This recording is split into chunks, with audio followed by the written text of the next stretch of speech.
Beneath the house, inside the room, the blind witch waits anew. She'll sniff and crawl and feast on all. She'll eat every part of you.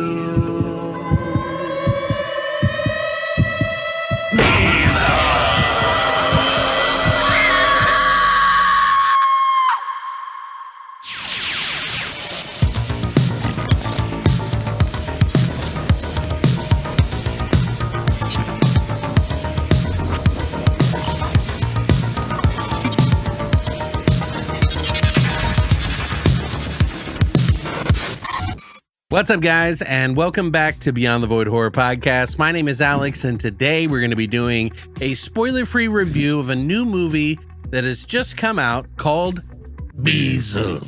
Which, I got some things to talk about this one. I had heard some good things about it from a lot of my friends, and I thought, well, I gotta watch this at least. And it does look pretty cool if you watch the trailer. And not to say that it isn't very cool, but I did have a couple issues with a few things in the movie that I'm going to go over with you now, but overall, I think it's a positive experience. So first of all, what is Beezel all about? Over 60 years, 3 guests of a cursed home discover an eternal witch who lives beneath it with an insatiable thirst for living souls and flesh.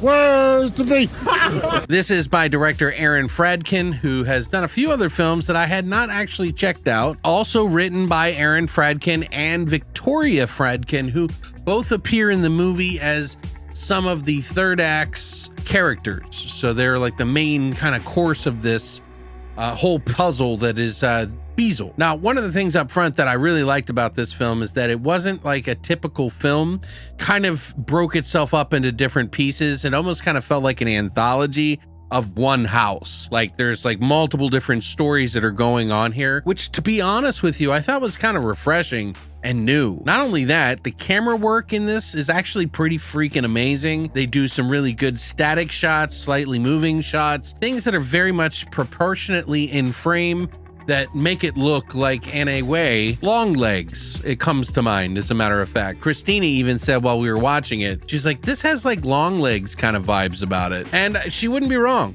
There is definitely an atmosphere in this movie that is palpable, and they do some pretty crazy things in the film that really kept me kind of going along, that I was like clapping at in the very beginning. I was really super into some of the scares, the gags that they had in this movie. It wasn't necessarily jump scares or anything. I just mean they really knew how to build it, have this atmosphere. The lighting was really good. There was just a lot of really cool things going on. And one of the things I love about witches, in a way, and sometimes how people do them, is that they're almost like ghosts because they have these magical powers, right? They can make things happen in the house, but they're also kind of physical. So there's a lot of physicality to this movie. So it's really kind of a cool subgenre in a way. Depending on how you do the witch thing, it could be done really well or really poorly. And I think in this one, it's done in that sort of 80s vibe to kind of bring it back to the old school thing. So it's treating the witch kind of like a paranormal thing, but also kind of like a slasher kind of vibe about it. I say that very loosely because it's not behind the eyes of the witch the entire time or anything. It is attacking you like a slasher in a way. And boy, does she make slopaghetti of a couple of people in this movie, let me tell you.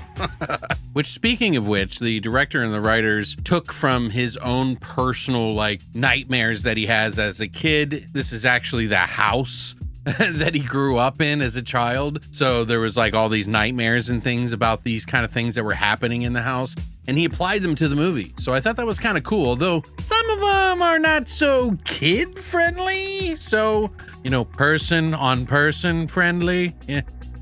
Anyway, but yeah, the first 2 segments I thought were really strong. The third one, which is the larger portion of the different 3 guests that they talk about in this house, is where I kind of started faltering some of my interest. I think in part it was because of some of the believability, some of the dialogue that was said and shared between the two. Acting was tolerable and fine. It was above average in many different cases, although I would say some of the better acting was at the beginning There was a segment with a guy and a cameraman that I really enjoyed. The perfect start of the film.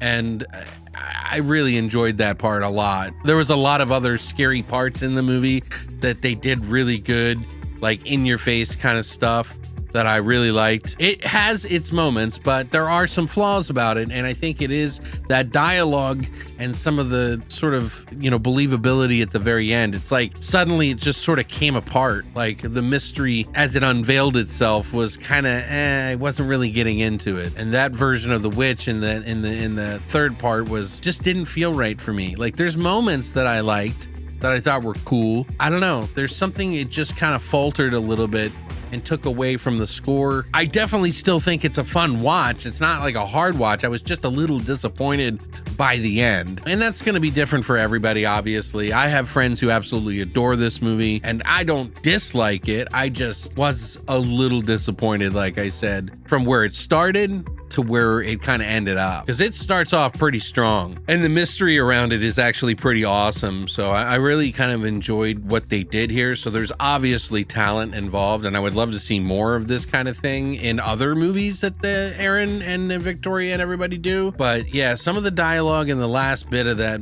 movie was, I'm being picky, but it did bother me a little bit. So I would have to say this is probably about a 6.5, maybe a 7, probably a 7 for a lot of people, because there are things in this movie that they will like, but there are going to be some schlocky stuff in this movie that people are not going to like. You can tolerate there being a witch, a physical witch, and not just hiding around corners every 5 seconds, then you'll appreciate it. But they don't show it fully the whole time or anything. It's just more present than other types of films. And that may come across as a little schlocky to some people who are not used to those kind of films. But for those who are, I mean, this is kind of a welcome treat in a way, right? Because there is some brutality in this film that I was like, yes! Like I was really excited, but after it peaked, it kind of like dropped off a little bit on that end. But let me know what you think. I would love to hear what you think in the comment section down below. If you enjoyed this video, please hit the like and subscribe button. You can pick up Beezel on any of your digital platforms for right now, although I think it was only on YouTube and a few others